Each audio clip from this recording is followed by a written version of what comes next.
ओम शांति। 7/5/2025 की प्रातः मुरली मधुबन से बाप दादा बोले, मीठे बच्चे जी बाबा, निश्चय ज्ञान योग से बैठता, साक्षात्कार से नहीं। साक्षात्कार की ड्रामा में नूंद है, बाकी उससे किसी का कल्याण नहीं होता।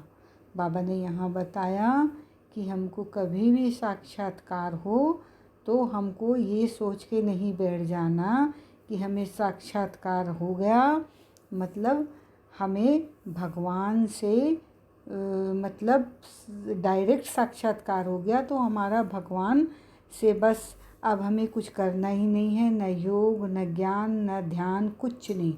लेकिन नहीं, बाबा बोलते इसमें नहीं जाना है। हमारा योग तो ज्ञान से और निश्चय से ही बढ़ता जाएगा।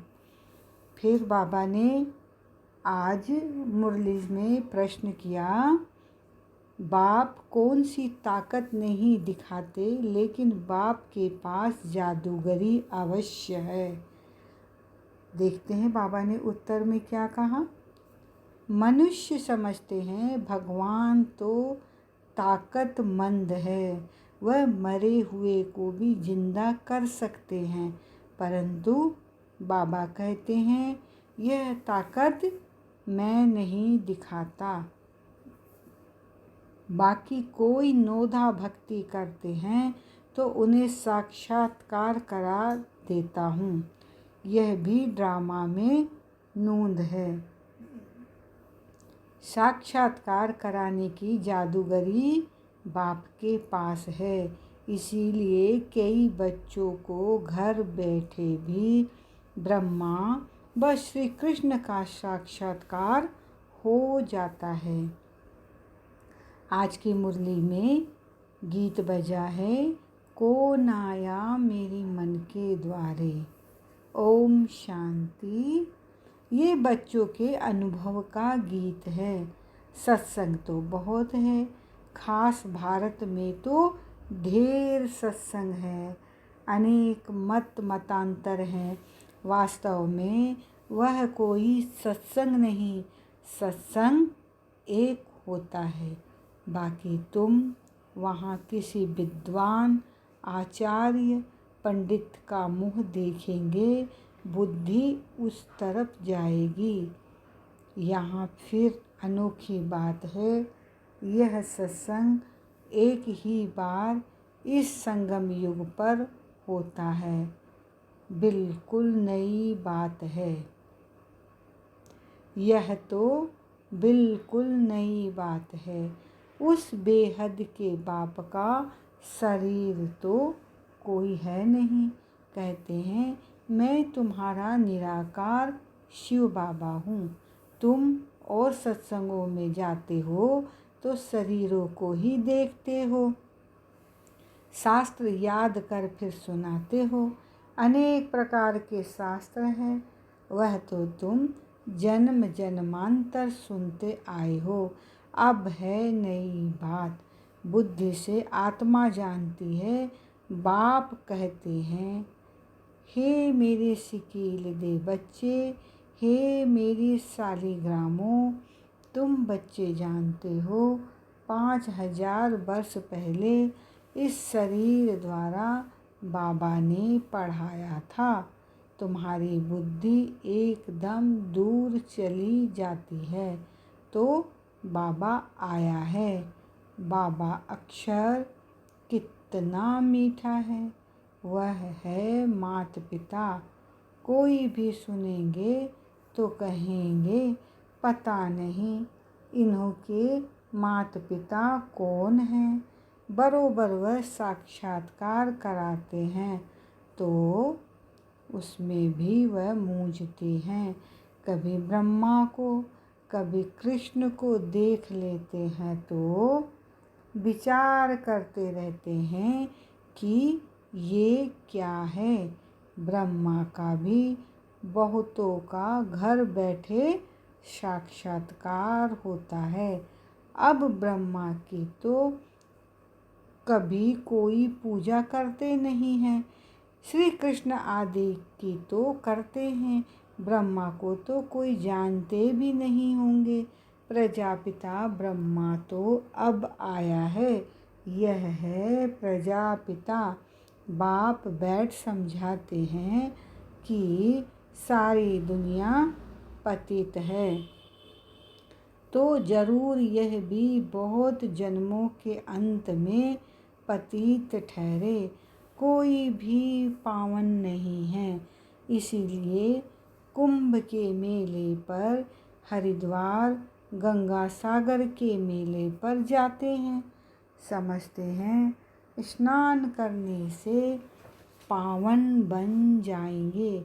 लेकिन यह नदियाँ कोई पतित पावनी थोड़े ही है हो सकती। नदियाँ तो निकलती है सागर से। वास्तव में तुम हो ज्ञान गंगाएं। महत्व तुम्हारा है। तुम ज्ञान गंगाएं जहाँ तहाँ निकलती हो। वो लोग फिर दिखलाते हैं तीर मारा और गंगा निकली। तीर मारने की तो बात नहीं। ये ज्ञान गंगाएं देश देशांतर जाती है।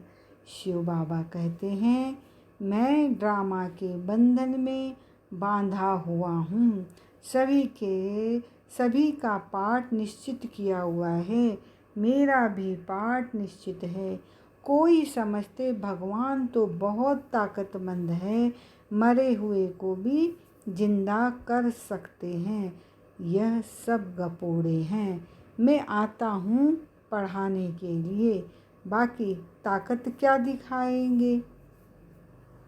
साक्षात की भी जादूगरी है। नोधा भक्ति करते हैं तो मैं साक्षात्कार कराता हूँ। जैसे काली का रूप दिखाते हैं, उन पर फिर तेल चढ़ाते हैं। अब ऐसी काली तो है नहीं, परंतु काली की नोधा भक्ति बहुत करते हैं। वास्तव में काली तो जगत अम्बा है। काली का ऐसा रूप तो नहीं, परंतु नोधा भक्ति करने से बाबा भावना का भाड़ा दे देते हैं। काम चिता पर बैठने से काले बने, अब ज्ञान चिता पर बैठ गोरे बनते हैं। जो काली अब जगदम्बा बनी है, वह साक्षात्कार कैसे कराएगी। वह तो अभी बहुत जन्मों के अंत वाले जन्म में है।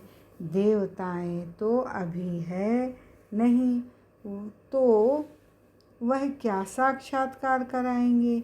बाप समझाते हैं ये साक्षात्कार की चाबी मेरे हाथ में है। अल्पकाल के लिए भावना पूरी करने के लिए साक्षात्कार करा देता हूँ, परंतु वह कोई मेरे से नहीं मिलते। मिसाल एक काली का देते हैं। इस रीति बहुत हैं। हनुमान, गणेश आदि भल सिख लोग भी गुरु नानक की बहुत भक्ति करे तो उन्हें भी साक्षात्कार हो जाएगा, परंतु वह तो नीचे चले आते हैं।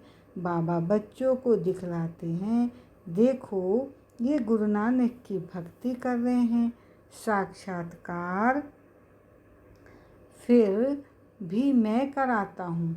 वह कैसे साक्षात्कार कराएंगे। उनके पास साक्षात्कार कराने की चाबी नहीं है।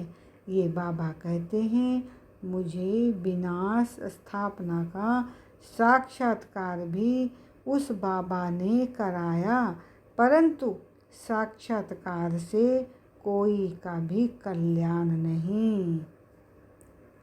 ऐसे तो बहुतों का साक्षात्कार होते हैं, आज वह है नहीं। बहुत बच्चे कहते हैं हमको जब साक्षात्कार हो तो निश्चय बैठे, परंतु निश्चय साक्षात्कार से नहीं हो सकता। निश्चय बैठता है ज्ञान और योग से। 5000 वर्ष पहले भी मैंने कहा था कि ये साक्षात्कार मैं कराता हूँ। मीरा ने भी साक्षात्कार किया। ऐसे नहीं कि आत्मा वहाँ चली गई, नहीं, बैठे बैठे साक्षात्कार कर लेते हैं, लेकिन मेरे को नहीं प्राप्त कर सकते। बाप कहते हैं कोई भी बात का संशय हो तो जो भी ब्राह्मणियाँ मतलब टीचर्स हैं उनसे पूछो। यह तो जानते हो बच्चियाँ भी नंबरवार हैं, नदियाँ भी नंबरवार होती है। कोई तो तालाब भी है, बहुत गंदा बासी पानी होता है, वहाँ भी श्रद्धा भाव से मनुष्य जाते हैं। वह है भक्ति की अंधश्रद्धा। कभी भी कोई से भक्ति छुड़ानी नहीं है। जब ज्ञान में आ जाएंगे तो भक्ति आपे ही छूट जाएगी। बाबा भी नारायण का भक्त था। चित्र में देखा लक्ष्मी दासी बन नारायण के पांव दबा रही है तो यह बिल्कुल अच्छा नहीं लगा। सतयुग में ऐसा होता नहीं। तो मैंने एक आर्टिस्ट को कहा कि लक्ष्मी को इस दासीपने से विदाई दे दो। बाबा भक्त तो था परंतु ज्ञान थोड़े ही था। भक्त तो सभी हैं, हम तो बाबा के बच्चे मालिक हैं। ब्रह्मांड का भी मालिक बच्चों को बनाते हैं। कहते हैं तुमको राज्य भाग्य देता हूँ। ऐसा बाबा कभी देखा? उस बाप को पूरा याद करना। उनको तुम इन आँखों से नहीं देख सकते। उनसे योग लगाना है। याद और ज्ञान भी बिल्कुल सहज है। बीज और झाड़ को जानना। तुम उस निराकारी झाड़ से साकारी झाड़ में आए हो। बाबा ने साक्षात्कार का राज भी समझाया, झाड़ का राज भी समझाया, कर्म अकर्म विकर्म की गति भी बाबा ने समझाई है। बाप, टीचर, गुरु तीनों से ही शिक्षा मिलती है। अभी बाबा कहते हैं मैं तुमको ऐसी शिक्षा देता हूँ, ऐसे कर्म सिखलाता हूँ जो तुम 21 जन्म सदा सुखी बन जाते हो। टीचर शिक्षा देते हैं ना, गुरु लोग भी पवित्रता की शिक्षा देते हैं अथवा कथाएं सुनाते हैं, परंतु धारणा बिल्कुल नहीं होती। यहाँ तो बाप कहते हैं अंतमति सो गति। मनुष्य जब मरते हैं तो भी कहते हैं राम राम कहो तो बुद्धि उस तरफ चली जाती है। अभी बाप कहते हैं तुम्हारा साकार से योग छूटा, अब मैं तुमको बहुत अच्छे कर्म सिखलाता हूँ। श्री कृष्ण का चित्र देखो, पुरानी दुनिया को लात मारते और नई दुनिया में आते हैं। तुम भी पुरानी दुनिया को लात मार नई दुनिया में जाते हो। तो तुम्हारी नरक के तरफ है लात, स्वर्ग के तरफ है मुंह। शमशान में भी अंदर जब घुसते हैं तो मुर्दे का मुंह उस तरफ कर लेते हैं, लात पिछाड़ी तरफ कर लेते हैं। तो यह चित्र भी ऐसा बनाया है। मम्मा बाबा और तुम बच्चे, तुमको तो मम्मा बाबा को फॉलो करना पड़े, जो उनकी गद्दी पर बैठो। राजा के बच्चे प्रिंस प्रिंसेस कहलाते हैं ना। तुम जानते हो हम भविष्य में प्रिंस प्रिंसेस बनते हैं। ऐसा कोई बाप टीचर गुरु होगा जो तुमको ऐसे कर्म सिखलाए, तुम सदा काल के लिए सुखी बनते हो। ये शिव बाबा का वर है। ये आशीर्वाद करते हैं, यह नहीं हमारे ऊपर उनकी कृपा है। सिर्फ कहने से कुछ नहीं होगा, तुमको सीखना होता है। सिर्फ आशीर्वाद से तुम नहीं बन जाएंगे, उसकी मत पर चलना है। ज्ञान और योग की धारणा करनी है।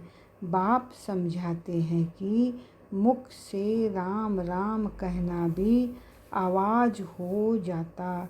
तुमको तो वाणी से परे जाना है, चुप रहना है। खेल भी है, बहुत अच्छे अच्छे निकलते हैं। अनपढ़े को बुद्धू कहा जाता है। बाबा कहते हैं कि अब सभी को भूल कर तुम बिल्कुल बुद्धू बन जाओ। मैं जो तुमको मत देता हूँ उस पर चलो। परम धाम में तुम सभी आत्माएं बिना शरीर के रहती हो, फिर यहाँ आकर शरीर लेती हो, तब जीव आत्मा कहा जाता है। आत्मा कहती है मैं एक शरीर छोड़ दूसरा लेती हूँ, तो बाप कहते हैं मैं तुमको फर्स्ट क्लास कर्म सिखलाता हूँ। टीचर पढ़ाते हैं, इसमें ताकत की क्या बात है। साक्षात्कार कराते हैं, इसको जादूगरी कहा जाता है। मनुष्य से देवता बनाना, ऐसी जादूगरी कोई कर ना सके। बाबा सौदागर भी है, पुराना लेकर नया देते हैं। इनको पुराना लोहे का बर्तन कहा जाता है, इनका कोई मूल्य नहीं है। आजकल देखो तांबे के भी पैसे नहीं बनते, वहाँ तो सोने के सिक्के होते हैं। वंडर है ना, क्या से क्या हो गया है। बाप कहते हैं मैं तुमको नंबर 1 कर्म सिखलाता हूँ। मन मना भव हो जाओ, फिर है पढ़ाई जिससे स्वर्ग का प्रिंस बनेंगे। अभी देवता धर्म जो प्रायः लोप हो गया है, वह फिर से स्थापन होता है। मनुष्य तुम्हारी नई बातें सुनकर वंडर खाते हैं। कहते हैं कि स्त्री पुरुष दोनों ही इकट्ठे रह पवित्र रह सके, ये कैसे हो सकता। बाबा तो कहते हैं भल इकट्ठे रहो, नहीं तो मालूम कैसे पड़े। बीच में ज्ञान तलवार रखनी है, इतनी बहादुरी दिखानी है। परीक्षा होती है तो मनुष्य इन बातों में वंडर खाते हैं, क्योंकि शास्त्रों में तो ऐसी बातें है नहीं। यहाँ तो प्रैक्टिकल में मेहनत करनी पड़ती है। गंधर्व विवाह की बात यहाँ की है। अभी तुम पवित्र बनते हो।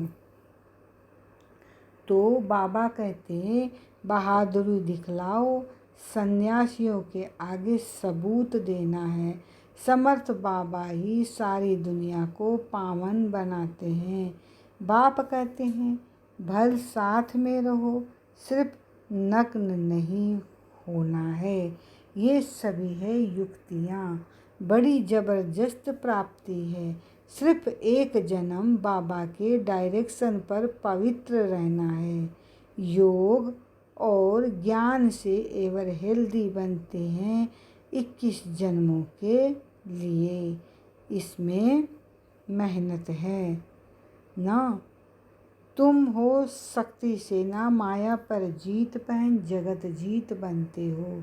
सभी थोड़े ही बनेंगे, जो बच्चे पुरुषार्थ करेंगे वही ऊंच पद पाएंगे।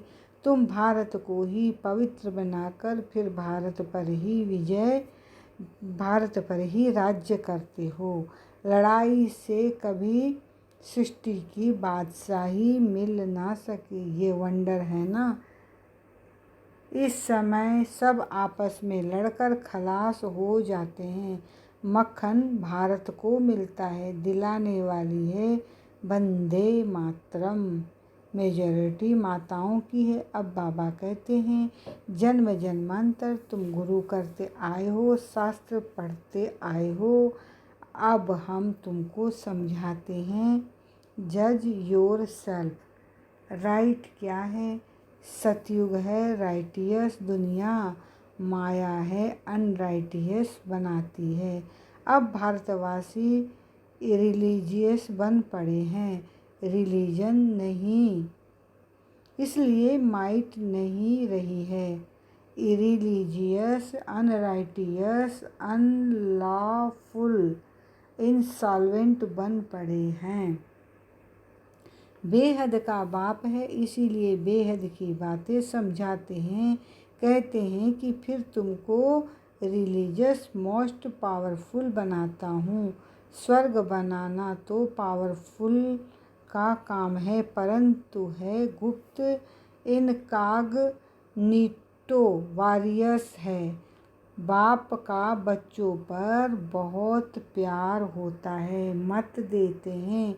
बाप की मत, टीचर की मत, गुरु की मत, सोनार की मत, धोबी की मत, इसमें सभी मतें आ जाती है। अच्छा, बाबा का याद प्यार लेंगे।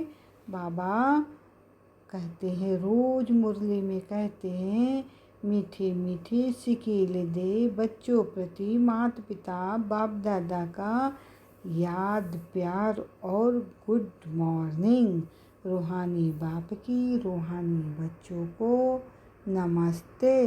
हम रूहानी बच्चों की रूहानी माता पिता बाप दादा को याद प्यार गुड मॉर्निंग और नमस्ते। धारणा के लिए मुख्य सार है, इस एक अंतिम जन्म में बाप के डायरेक्शन पर चल घर गृहस्थ में रहते पवित्र रहना है, इसमें बहादुरी दिखानी है। सेकंड पॉइंट है, श्रीमत पर सदा श्रेष्ठ कर्म करने हैं, वाणी से परे जाना है। जो कुछ पढ़ा व सुना उसे भूल बाप को याद करना है। आज बाबा ने वरदान दिया और वरदानी हाथ बाबा का हमारे मस्तक पर हम एहसास करेंगे और उसको फीलिंग के साथ ग्रहण करेंगे। बाबा ने कहा, परिस्थितियों को गुड लक समझ अपने निश्चय के फाउंडेशन को मजबूत बनाने वाले अचल अडोल भव। परिस्थितियों को गुड लक समझ अपने निश्चय के फाउंडेशन को मजबूत बनाने वाले अचल अडोल भव।